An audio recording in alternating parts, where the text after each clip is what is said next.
அனைவருக்கும் வணக்கம். மேசராசி நேயர்களுக்கு நிகழ இருக்கும் குரு பயிற்சி என்ன மாதிரியான நன்மைகள் எல்லாம் ஏற்படுத்தி கொடுக்க இருக்கு, கிரக நிலைகளின் ரீதியாக அமையிருக்கும் சாதகங்கள் என்ன, பாதகங்கள் என்ன, செல்வத்தின் அதிபதியான சுக்கிரனுடைய ஆட்சி வீட்டில் சஞ்சரிக்க இருக்கும் குரு பகவானால் ஏற்பட போகும் புதையல் யோக பலன்கள் என்ன, குறிப்பா இந்த காலகட்டங்கள்ல மேசராசி நேயர்களுக்கு குடும்ப சூழ்நிலை ரீதியாகவும் உத்தியோகம், தொழில், வியாபாரம், கலைத்துறை, அரசியல் துறை, மாணவ மாணவிகள், விவசாயத்துறையினர், பெண்மணிகள் என அனைவருக்குமே என்ன மாதிரியான நன்மைகள் எல்லாம் உங்களுடைய வாழ்வில் ஏற்பட இருக்கு என்பது குறித்தான முழுமையான பதிவை தான் இந்த வீடியோல நம்ம விரிவா பார்க்க. மே மாதம் 1ஆம் தேதி குரு மேச ராசியை விட்டு விலகி சுக்கிரனின் ராசியான ரிஷபத்தில் பிரவேசிக்க இருக்காரு.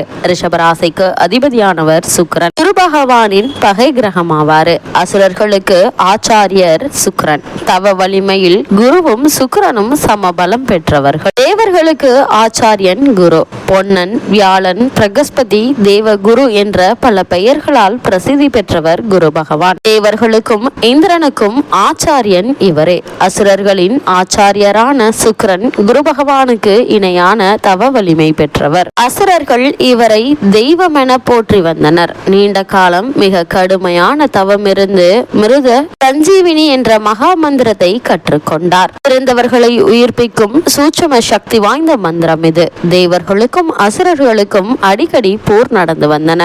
அந்த தருணங்களில் போர்க்களத்தில் உயிர் நீத்த அசுரர்களை சக்தி வாய்ந்த இம்மகா மந்திரத்தினால் உயிர்ப்பித்து வந்தார் சுக்கிரன். இவ்விதம் உயிர் பிழைத்த அசுரர்கள் மீண்டும் மீண்டும் தேவர்களுக்கு எதிராக போரிட முடிந்தது. ஆனால் தேவர்களிடம் இம்மந்திரம் இல்லை. இதனால் ஒவ்வொரு போரிலும் தேவர்கள் தோற்றே வந்தனர். எந்த விதமாவது இம்மகா மந்திரத்தை தெரிந்து கொண்டு விட வேண்டும் என்ற ஆர்வத்தில் குரு பகவானின் மைந்தனான கசனை சுக்கிர பகவானிடம் கல்வி பயில அனுப்பி வைத்தனர். சுக்கிரனும் கசனை தனது மாணக்கரில் ஒருவராக சேர்த்து கொண்டார். கசனின் நோக்கத்தை அறிந்து கொண்ட அசுரர்கள் அவனை கொன்றுவிட பல முயற்சிகளை செய்தனர். குரு பகவானின் பெண் சுக்கிரனுடைய பெண் தேவயானி.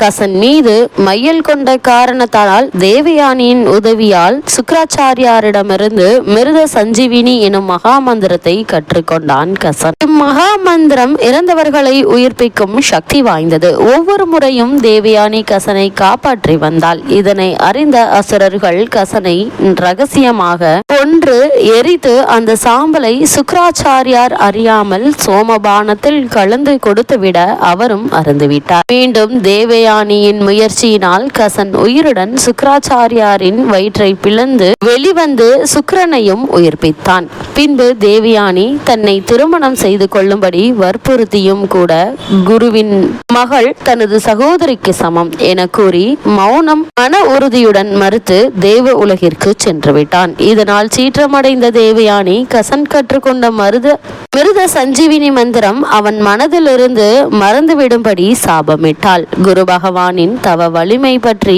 வேதங்களிலும் சில உபநிடங்களிலும் இதிகாச புராணங்களிலும் விரிவிக்கப்பட்டிருக்குது. பொதுவாக ஒரு ராசி மண்டலத்தை கடப்பதற்கு குரு பகவானுக்கு 12 மாதங்கள் ஆகின்றன. சந்திரனின் ஆட்சி வீடான கடகம் குருவுக்கு உச்ச ராசியாகும். மகரம் நீச்ச ராசியாகும். ஜனன கால ஜாதகத்தில் குரு சுபபலம் பெற்று பாவகிரக சேர்க்கை இல்லாமல் இருப்பின் அத்தகைய ஜாதகர்கள் ஒழுக்கம், தெய்வ பக்தி, தெளிந்த மனம், நேர்மை ஆகிய நற்குணங்களால் சிறந்து விளங்குவார்கள். நற்குணங்கள் அமைந்த குழந்தைகளை அடைவதற்கும் ஜாதகத்தில் பூர்வ புண்ணிய புத்திரஸ்தானத்தில் குரு இருக்க வேண்டும். இல்லையெனில் அந்த இடத்திற்கு குருவினுடைய பார்வையாது இருக்க வேண்டும். கோல்சாரத்தின் போது குருவிற்கு வக்ரகதி அல்லது அதிசாரகதி ஏற்படுமானால் அப்போது அவர் பூர்வ ராசி பலனை தான் தந்தருள்வார். ஜாதகத்தில் கெடுதலை உண்டு பண்ணும் கிரகங்கள் குரு பகவானுடன் சேர்ந்திருந்தாலோ அல்லது குரு பகவானால் பார்க்கப்பட்டாலோ அந்த தோஷம் அடியோடு நிவர்த்தியாகிவிடும் என கூறுகின்றன புராதன ஜோதிட கிரகங்கள். முன்பு கூறியது போல் ஒரு ராசியை குரு பகவான் கடப்பதற்கு சுமார் 1 வருட காலமாகும். குரூர கிரகம் எனப்படும் ராகு மற்றும் அக்னிமயமான செவ்வாய் ஆகியோர் குரு பகவானுடைய ஆட்சி வீடான தனுசு மற்றும் மீனம் ஆகிய ராசிகளை கடக்கும் போது தங்களுடைய வீரியத்தை இழந்து விடுவதாக பூரண பாராச்சரியம் எனும் பழமையான ஜோதிட நூல் விளக்கியிருக்கு. இதிலிருந்தே தெரிந்து கொள்ளலாம் குரு பகவானின் தெய்வீக சக்தியினை. அது மட்டுமில்ல, ஓடி போனவனுக்கு 9 குரு, அகப்பட்டவனுக்கு அஷ்டமத்தில் சனி என்ற மூதுரையும் உள்ளது. இவற்றிலிருந்து தெரிந்து கொள்ளலாம் நமது வாழ்வில் குரு பகவானுடைய முக்கியத்துவம் எத்தகையது என்று. வேத காலம் எனப்படும் பாரத புண்ணிய பூமியின் பொற்காலத்தில் வாத்யாசனர் என்றொரு மகரிஷி இருந்தார். மகா தபஸ்வி.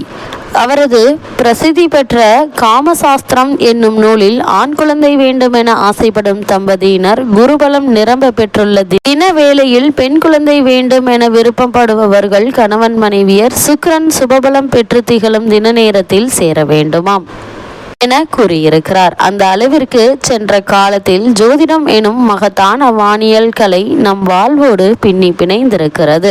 போகிறோம். அந்த வகையில மேசராசி சேர்ந்த அஸ்வினி, பரணி, கிருத்திகை முதல் பாதம் வரை உள்ள நட்சத்திரக்காரர்களுக்கு குடும்ப சூழ்நிலை ரீதியாக மேலும் என்ன மாதிரியான நன்மைகள் எல்லாம் ஏற்பட இருக்கு என்று பார்க்கும்போது சித்திரை 17ஆம் தேதி, அதாவது ஏப்ரல் மாதம் 30ஆம் தேதி வரை ஜென்ம ராசியில் நிலை கொண்டிருந்த குரு பகவான் மே மாதம் 1ஆம் தேதி அன்று ஜென்ம ராசியை விட்டு தனக்கு தனம், குடும்பம், வாக்கு ஆகியவற்றை குறிக்கும் 2ஆம் இடமான ரிஷபராசிக்கு மாறுவது மிக நல்ல கிரக மாறுதல் என்று தாங்க சொல்ல வேண்டும். மேலும் ரிஷபத்திலிருந்து உங்களுடைய ராசிக்கு ருண, ரோக, சத்துருஸ்தானத்தையும் ஆயுள் ஸ்தானத்தையும் ஜீவனஸ்தானத்தையும் தனது சுப பார்வையால் தூய்மைப்படுத்துகிறாரு. இதனால குடும்பத்தில் பண கஷ்டம் நீங்க இருக்குதுங்க, சுபிக்ஷம் பெருக இருக்குதுங்க. வருமானம் வரும் ஒரு வருட காலத்தில் படிப்படியாக உயர்பவதை உங்களுடைய அனுபவத்துல உங்களால காண முடியுங்க. குடும்பத்தில் சுப நிகழ்ச்சிகள் நிகழ்வதற்கான சாத்தியக்கூறுகள் அதிகம் இருக்குதுங்க. திருமண வயதில் பெண் அல்லது பிள்ளை இருந்தாங்க அப்படின்னா நல்ல வரன் அமைவதற்கான சாத்தியக்கூறுகள் அதிகம் இருக்குதுங்க. அதே போல உங்களுக்கு ஏற்பட்டிருந்த பழைய கடன்கள் இருப்பின் அவற்றை அடைத்து நிம்மதி பெற வழி பிறக்கக்கூடிய ஒரு தருணமா இக்காலகட்டம் அமைஞ்சிருக்குதுங்க. வேலை இல்லாமல் அவதிப்படுபவர்களுக்கு மனதிற்கு பிடித்த வேலை அமையுங்க. உத்தியோகம் காரணமாகவோ அல்லது குடும்ப பிரச்சனைகள் காரணமாகவோ அடிக்கடி வெளியூருக்கு செல்ல வேண்டிய அவசியம் ஏற்படக்கூடிய ஒரு தருணமா இந்த குரு பெயர்ச்சி காலகட்டம்